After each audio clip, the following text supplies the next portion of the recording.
ka, marami pong klase ng burnout. May burnout sa trabaho, may burnout sa pamilya, may burnout sa buhay mismo. Kumbaga, wag mo na siyang paabutin dun sa point na sumuko ka na. Kasi ang burnout has that element of giving up.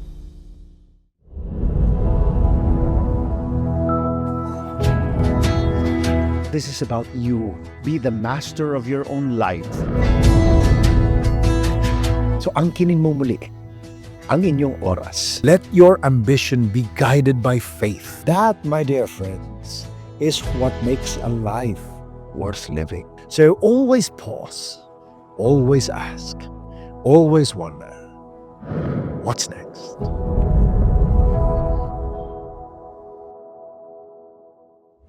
Mapupunta tayo naman sa usapan ng burnout. Kasi magkakasunod po yan eh. Kapag ikaw ay sobrang stress, di ka na makatulog, nabe-burnout ka. Marami pong klase ng burnout. May burnout sa trabaho, may burnout sa pamilya, may burnout sa buhay mismo. Kaya nagkakaroon tayo ng suicide problems eh. Di ba? Kasi yung burnout na yan, nakaka-contribute din yan sa depression, Yeah. anxiety, Relate to it. di ba? Yeah. But normally, burnout starts really from work. Sa workplace. Related. Yan. Yeah. So, So, burnout work is stress. really in the workplace. So, pero tama ka, may iba-ibang levels, no? So, merong early stages of burnout, tapos darating ka dun sa point na parang it could be also a fatal condition. And I think burnout is also very hard to detect medically, di ba? Kasi parang ang intervention sa burnout will be very similar to, stress, depression, anxiety. In medicine naman, marami tayong mga sakit na talaga Oo, nag-o-overlap. ng symptoms. totoo yan. So, I feel, ang kailangan nating maging strategy is, bago tayo umabot sa burnout, dapat na-address na natin yung stress mo. Kumbaga, wag mo na siyang paabutin dun sa point na sumuko ka na. Kasi ang burnout has that element of giving up.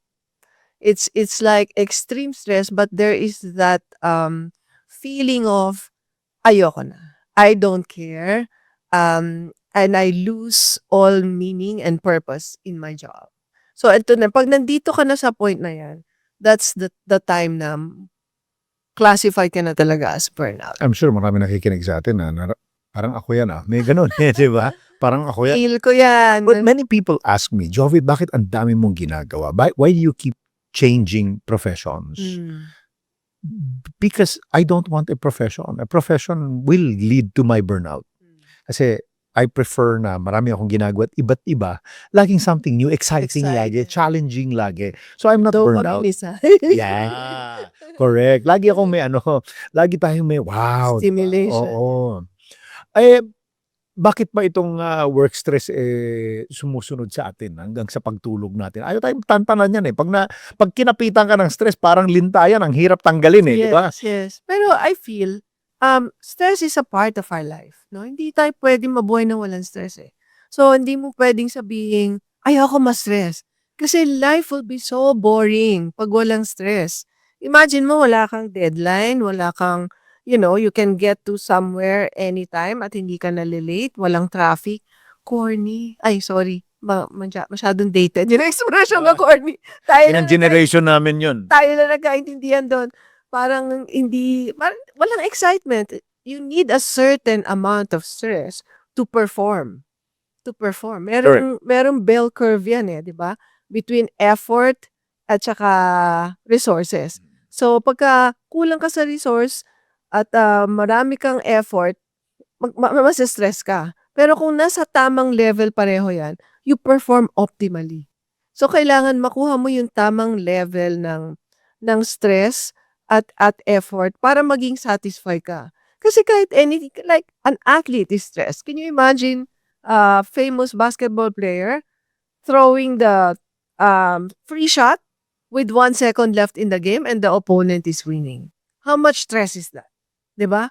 So, lahat tayo may stress pero trained sila to handle that kind of stress. So, lahat tayo kailangan. Ang kailangan nating matutunan is how not to get affected or how not to have the negative effect of stress.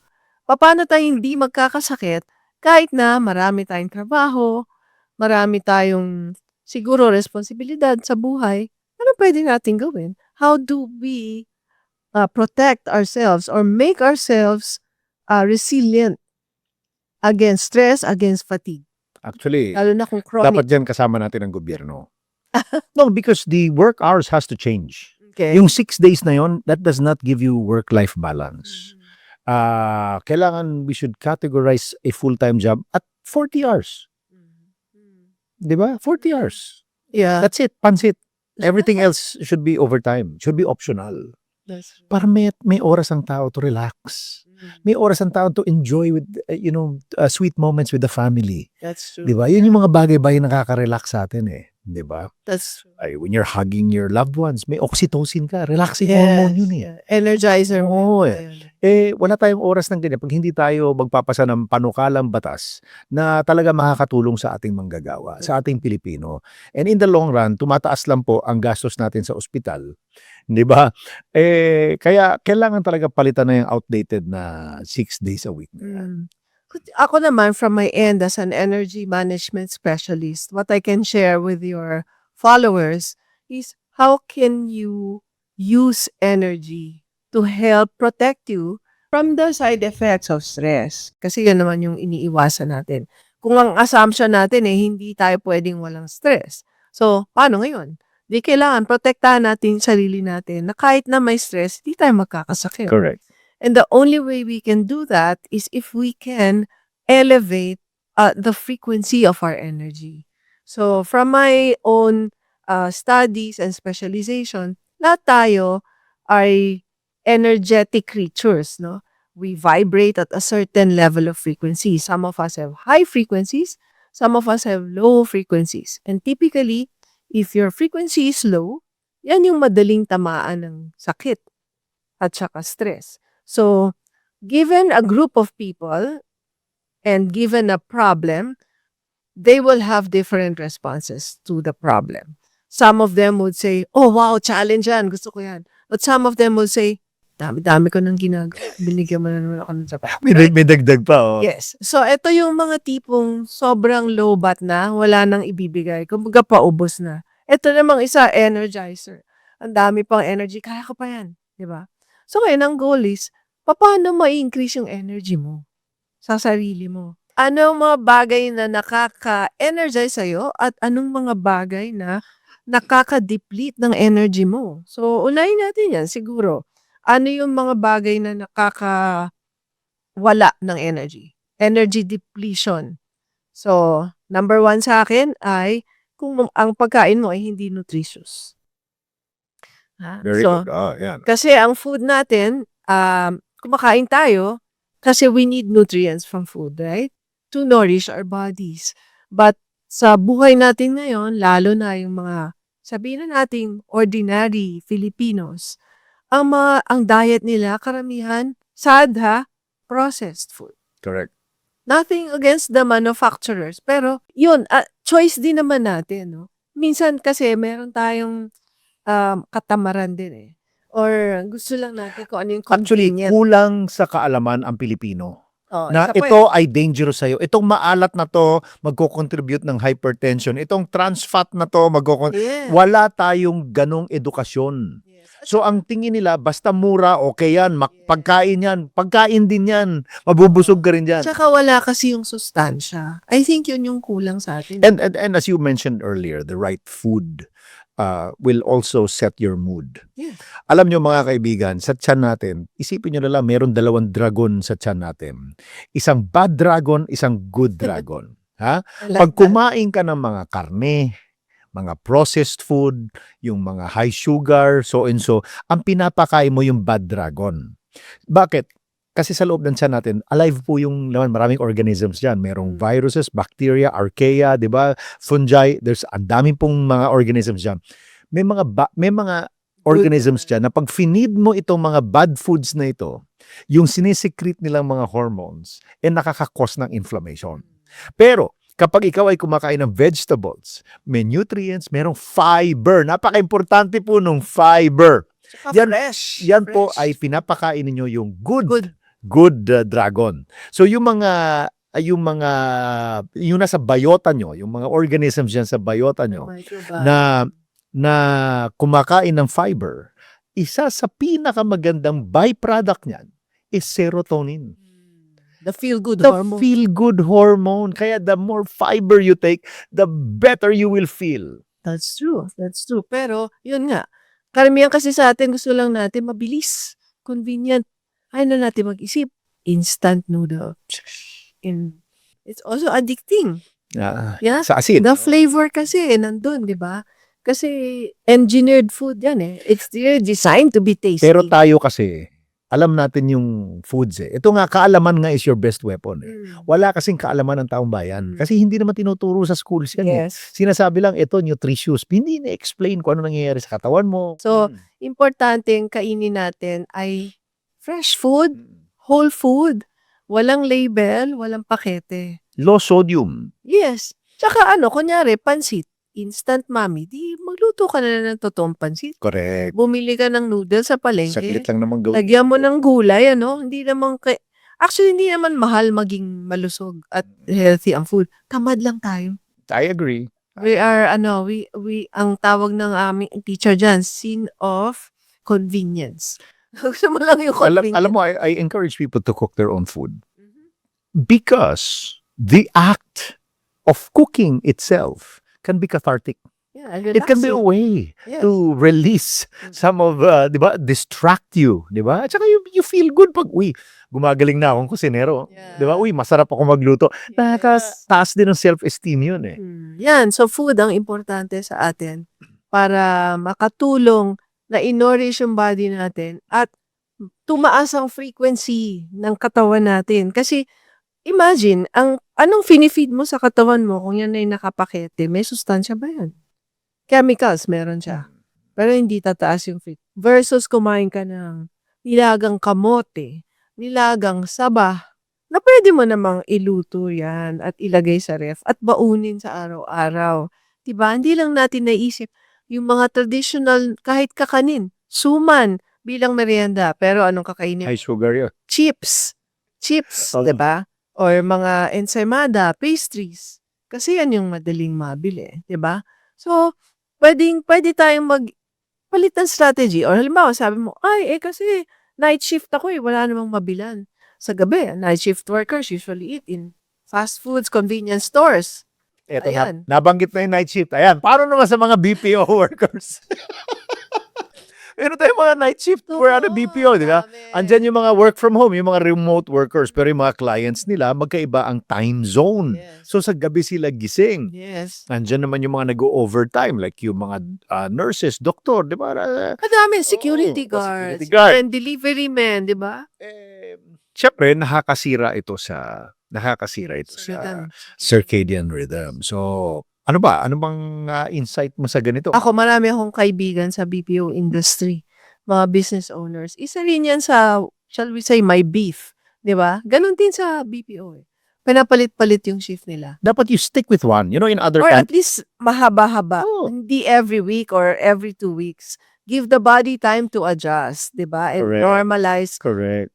for a certain time and then eventually sanayin mo ulit to another. Correct. Hindi yung mayat-maya change. Kasi it will really wreck their health. Diba? So, yung mga nagme-message din sa akin ng mga night shift workers, paano na lang kami kung sinasabi mo, huwag kumain ng 9 p.m. Paano kami? So, ang recommendation ko, kung night shift kayo, you eat earlier.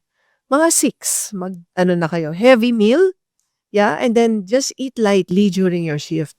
Hindi yung alas 2 ng madaling araw, crispy pata kinakain mo. Correct. Diba? So, hirap na hirap yung body mo doon kasi madilim eh. At saka dapat I would suggest, pag bago matapos yung shift mo, hindi ka na kumakain. Yes, kasi Hindi ka na nagkakape, hindi ka na nag-anything. Kasi any stimulant that you have, takes a certain number of hours bago ma-process yun ng liver mo, ng kidneys mo, ng lahat Tama. mo. So, before that metabolic process completes breaking down the caffeine, Yeah. diba? Even soft drinks, may caffeine yan eh. Yes. Yung Coca-Cola, yung Pepsi Cola, yung mga All colas. yung mga madidilim na cola, may Yeah. caffeine yan eh. So, pag uwi mo sa bahay, hindi ka makatulog. That's true. That's true, yeah. So, to your point, I think sa BPO, kumbaga given yan economics na yan eh. Kasi yan yung trabaho nila. But what can you do? So, I feel sa akin, ng physical health, may 3 pillars, no? Sleep, food, and movement. Okay? So, I like that. kumain ng tama, gumalaw-galaw, at saka matulog ng husto. Matulog ng husto. E paano kung, let's say, yung tulog mo compromised? Kasi nga, night shift worker ka. Bumawi ka dun sa dalawa. Okay? Kung nagna-night shift ka, huwag lang kumain ng instant noodles at fried chicken sa convenience store. Kumain naman ng mas malusog na pagkain or mas tamang pagkain. Magbaon, di ba? Or kumain nga, bago umalis ng bahay. Magluto kayo, sinigang, pinakbet. Yung mga traditional dishes natin na masustansya. Correct. Okay? At gumalaw. Kasi karamihan nakita ko, no, nakatira ko dati sa business district sa Makati. Pag pumapasok ako, tiyempo, lumalabas naman yung mga night shift workers. Anong una nilang gagawin? Iinom ng beer. At 6 a.m., iinom ng beer, magsisigarilyo. Okay? So, anong These are all ginagawa? stimulants. Actually, yung isa at dalawang boteng beer, in most cases, alcohol kasi at that small amount Oh. is a stimulant. Eh. Oh, correct. You need a bigger amount bago siya maging depressant. Oo. At saka yung sleep mo will be affected. Correct. You just feel like you're relaxed, but you don't get too deep sleep. Correct. So, parang sa akin, naku, kawawan man itong mga to. Ito na yung kinakain mo, tapos umiinom ka pa, tapos may bisyo pa, tapos di ka pa natutulog. So, at some point, it's just a matter of when. It's not an if. When are you going to get sick? For sure. Sigurado na yan eh.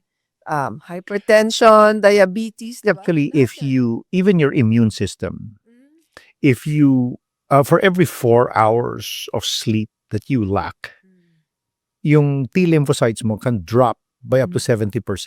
Okay. Kaya ang mga night shift workers, mas madaling kapitan ng ubo Prone. at saka sipon. Di ba, laging sinisipon. Tapos pag may bumahing doon, lahat na sila ron. Kasi mababa lang yung immune system nilang lahat precisely because kulang sa Kulang sila sa tulog. tulog. Yeah. And they cannot also sleep properly during the day. Correct. Iba yung tulog sa araw eh. Yeah. However, ayan. There are many ways to mitigate this. If I may suggest a little bit. I usually tell people na dati pumupunta sa akin na kailangan ng tulog, meron tayo tinatawag na sleep hygiene. Yeah. And I'm sure you will discuss that later. Yeah. Pero there are other things bukod sa sleep hygiene, component ng sleep hygiene na madaling gawin ng mga Pilipino. Alam mo tayong lahat, maglagay tayo ng eye mask. Tapos earplugs. Tapos palamigin nyo yung kwarto nyo. Because once you do that, you'll get into deeper sleep. Napakasimple lang tatlo. Curtains. Pero yan yung actual nakahiga ka na. Pero yung sleep papunta doon, ayan, si Dina magdi-discuss niya. Winding down. Yan ang yan. Down routine. Explain mo nga yung winding down. Oo. So, yung winding down, kahit gabi ka matutulog or during the day, parang meron kang transition from an active day to a more relaxed state. So, wag na kayong gumamit ng mga activities or gumawa ng mga activities na makaka-stimulate. So, ano tong mga to? Yan, texting, isa yan. May number one na guilty ang maraming tao pero hindi sila aware. Akala nila nakakatulong to sa sleep. Mag-exercise ng sobra sa gabi. Okay, di ba? May lumabas na ngayon na mag-exercise ng sobra. 24-hour gym. Di ba? Midnight, nag-exercise. Again, an American influence. So, bakit ka mag-exercise ng midnight? Diba? Kasi yun lang ba yung oras mo? Pero, hindi na tama eh. Kasi, ini-stimulate mo yung system mo when dapat nagre-relax ka. So, kung kailangan yung gumalaw sa gabi, gentle stretching, pwede. But not overly stimulating to the point of fatigue. Kasi pag napagod kayo, mahirap pa kayo matulog. Akala natin, pag pagod, papagurin kayo yung sarili ko para makatulog ako because I'm so tired. But, you'll probably fall asleep at some point, pero the quality of the sleep is not good because you need a certain level of energy to fall asleep. Pag kulang ka sa energy, hindi ka rin makatulog.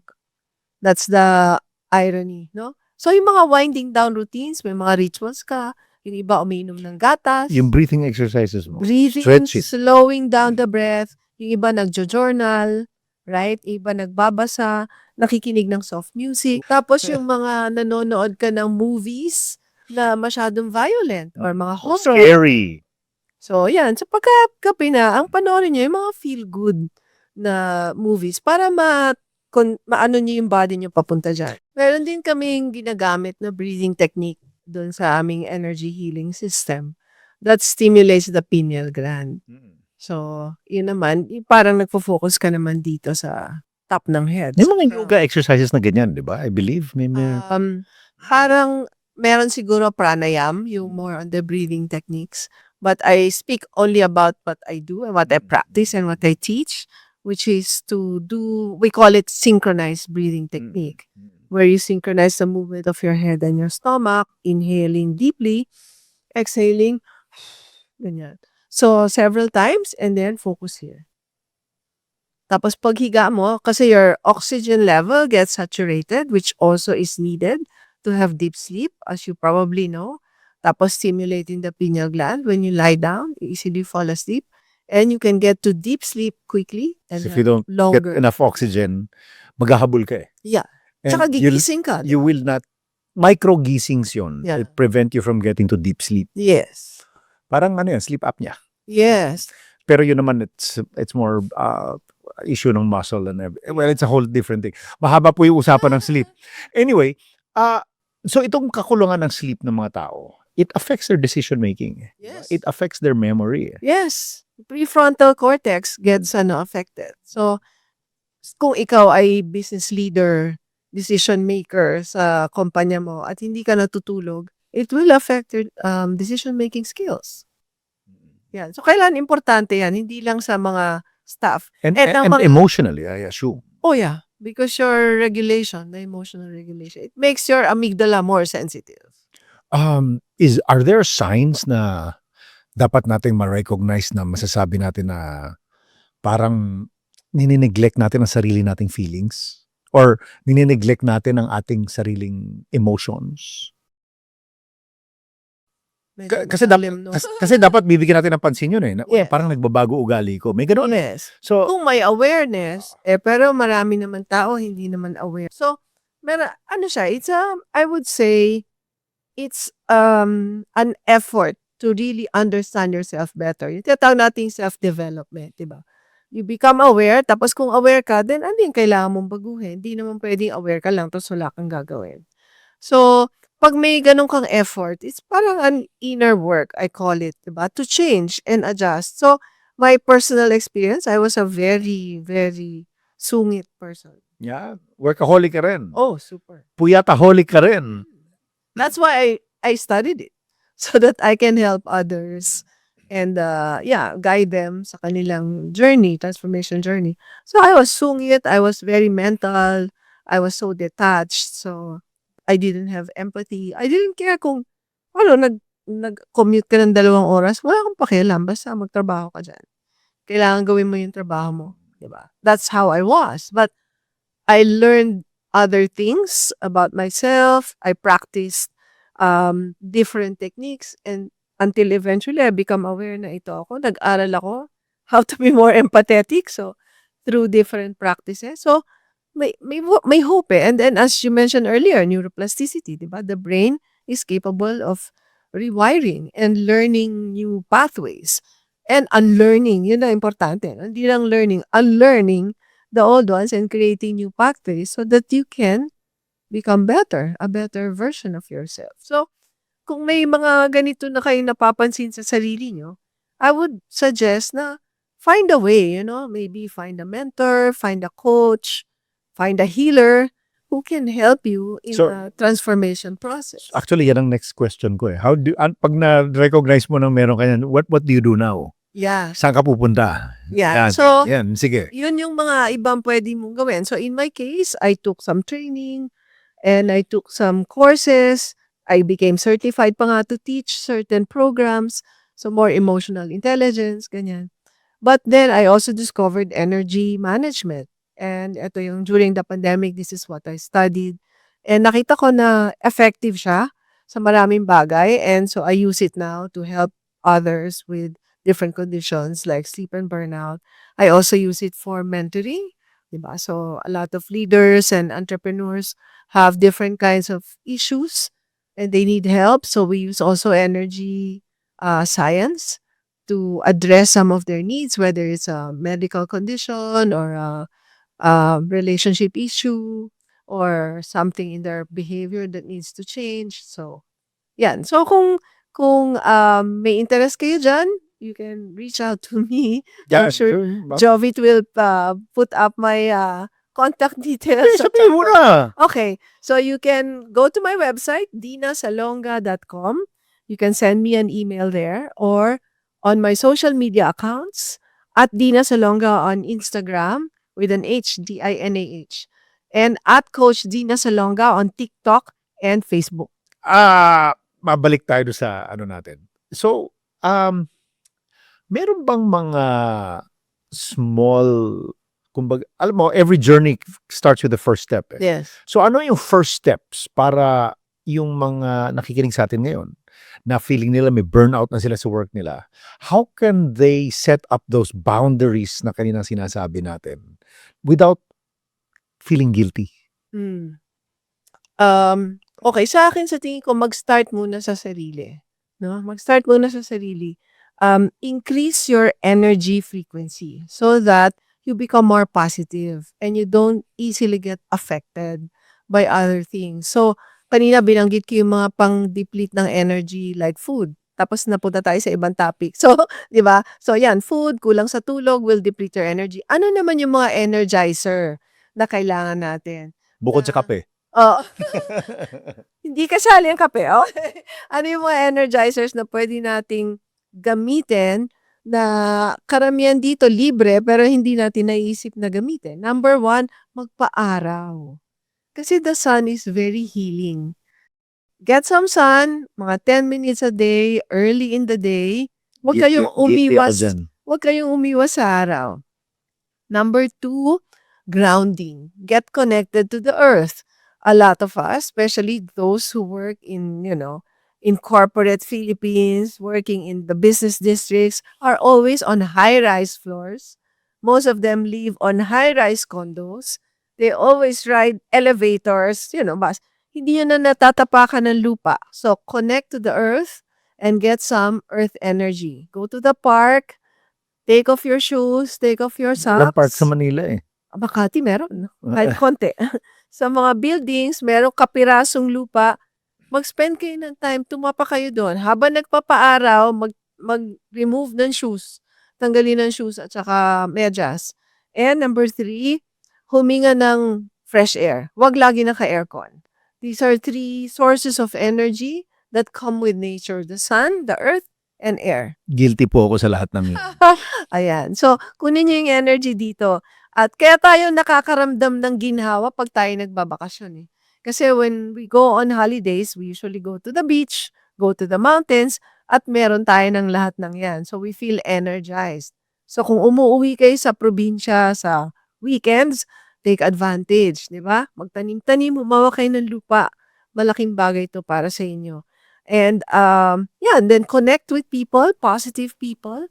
Huwag yung mga nega sa buhay niyo. Yun, napaka-importante po niyan. Daming nega. Oo. Iwasan ng mga nega na tao. Yan. So, mag-connect sa mga positive people. Go to maybe a church, a temple, or a place that gives you positive energy. Pagka tipong pagod kayo. And, yan, may mga techniques din that can energize. So, in our organization, we teach those techniques. We have exercises, breathing techniques. I have those available on my website if you'd like to download them. So, you can use them as your parang routine to help recharge, revitalize your energy in the morning, and then in the evening, you can unload all the toxins. Kasi kailangan din naman na pag nagcha-charge ka ng positive, tinatanggal mo naman yung negative. Diba? So kung ano yung mga nangyari sa'yo throughout the day na hindi mo na-resolve, nagalit ka, tapos hindi natapos yung galit mo, paano mo ilalabas yun? Diba? Would you suggest dapat ba sila nag-self-check about their emotions, their mindset every day? Meron bang, It should be sa umaga ba to, sa hapon, or in the middle of the workplace? Ano bang magandang suggestion dito? Suggestion ko siguro before matulog. Para pagtulog mo, wala ka ng burden masyado and it will be easier for you to go to sleep. Whether you want to journal, write it down. You can do guided self-healing meditation. So this is what I have on my website. And or just do some breathing techniques na when you breathe, you can release whatever tension you have in your body. May mga ganyan din na available. Whatever can help you. Pero I would suggest, let these things go. Don't hold it in. Kasi lahat ng mga pinipigil mo sa tagal ng panahon, magiging sakit yan eh. So, hindi lang siya tension sa muscles. You hold it in your body, it becomes bukol at some point. And then eventually, maybe, it becomes even worse. Ayan mga kaibigan, narinig nyo si Coach Dina Salonga. At siyempre pasasalamatan natin siya. Thank you very much for spending time with us. No? At ikaw ay, siyempre maraming taong nakikinig dyan. Gusto nung masabing, ay oo nga no. Tapos siyempre parang nakaka-relate. Alam mo, ganyan, ako yata yan. Parang ganun eh. Natamaan. Alam nyo sa med school, yung second year ka, lahat, pag nakikita mo na lahat ng simptomas, no, feeling mo lahat yun meron ka. Anyway, Dina, baka meron kang final advice, yung mga motherly advice mo dyan para sa ating mga nakikinig dito. And syempre, again, parting message, tsaka i-remind mo rin sila where to find you. Yeah, thank you, Jovit. It was a privilege to be able to share this platform with you and to be able to have access to your audience. Siguro parting words, it's never too late to take care of yourself. So wag mo sabihin na, ay, matanda na ako, may sakit na ako. Hindi eh. So may pag-asa pa rin tayo. Habang may buhay, may pag-asa. So kung kayo ay may bisyo, nagsisigarilyo at gusto nyo tumigil, stop now. At least the rest of your life, maayos na. Kahit na meron kayong pinagdaanan. So, ako, nagsimula akong maging conscious sa health ko at 40. I wish I had done it earlier. So, kung nandun kayo sa age na yun, it's never too late. Take up something that you would enjoy and you can do consistently. Whether it's walking, dancing. Ang dami ngayon. Tai Chi, meron pang Asian Pilates. Yung mga nakikita mo sa feed mo. I-try nyo lang. Basta ang importante sa physical health natin, tulog, tamang pagkain, at movement. Be functional. No, wag yung pinapabuhat nyo lahat sa mga assistant nyo yung bag nyo. So, gamitin nyo yung strength nyo, di ba? Buhat kayo ng kung ano man yung mga kailangan, groceries nyo. Hindi na naman. That's on the physical health. On your emotional and mental health, find strategies to offload a lot of your worries and concerns and mga pent-up emotions. No? You can do that through meditation, journaling, different techniques. And yung spiritual aspect ng health, huwag kakalimutan, 'di ba? Para saan ka ba nandito? Why are you here in this life? If you have a sense of purpose in your life, you will be inspired to be well. Kasi meron kang gustong gawin. Ngayon, kung ikaw ay gumigising at natutulog nang wala namang, you just go through your day with routine na wala kang ibang gustong gawin, parang wala ka ring gana. Pero pag meron kang objective or mission or a bigger purpose besides yourself or family, parang meron kang impetus na kailangan ko pang mabuhay, lumakas, kasi meron akong mission, meron akong kailangan gawin. At minsan, ito yung nagpapahaba ng buhay natin. Itong mission na to, itong purpose na to. Yung sinabi mo na yan, kung matutunan na ng Pilipino yan, magiging magandang bayan ito. Yes, sana yun ang maitulong ko sa kanila. Okay, ngayon kung naghahanap po kayo ng mga movement at saka meditation, punta lang po kayo sa website ko, dinasalonga.com. Meron po ako doon mga files na pwede niyong ma-download para makatulong sa May mada-download pa. Yun. Anyway, maraming salamat sa iyo, Dina. So, alam niyo mga kaibigan, itong episode na to, ito po ay reminder sa ating lahat na hindi ka lang empleyadong parte ng isang organisasyon. Hindi ka lang isang tao sa pamilya. Ikaw ay individual. Ang individual na may limitasyon, may emosyon, at may katawan na kailangang mag-recover. Kaya give yourself permission to say, I will rest without feeling guilt. Remember, it's okay to slow down. It's your body. It's not theirs. Listen to your own body when it says, you know what? I need to rest. Kahit sabi mo pang kaya mo pa, pero mas kaya mo pa, mas madadagdagan mo pa yung energy mo Pag prioritize mo ang sarili mo, pag well-rested ka, kapag binawasan mo ang mga stressors mo sa buhay. So take a moment to breathe. Check in with yourself. At tandaan na hindi po kahinaan ang humingi ng tulong sa mga profesional na makakatulong sa inyo. Kung ramdam mo na sobra na ang stress, pwede kang magsimula sa maliliit na changes. Hindi naman kinakailangan overnight, boom, maganda na yung kalagayan mo. Small daily habits. But habits need to be developed. They need repetition. It takes time. Diba? And learn, even to set boundaries sa trabaho, that also takes time. At pagpapahalaga sa tulog at mental health mo, that also takes time. But it has to start with you saying, I want to do this for myself. At higit sa lahat, huwag mong kalimutan, bawat Pilipino, bawat manggagawa, bawat nilalang, deserve natin ang self-care, ang support, at oras para mag-recharge tayo. Because we deserve more than just surviving. We deserve also to thrive. Diba? So mga kaibigan, maraming salamat sa inyong lahat. Subscribe naman kayo and follow. Sabihin nyo na rin sa mga kaibigan nyo, sa mga kamag-anak nyo, uy, merong What's Next with Jovit Moya sa YouTube, sa Spotify, sa TikTok, sa Facebook, sa Instagram. So always pause, always ask, always wonder, what's next? This is Crossroads Media.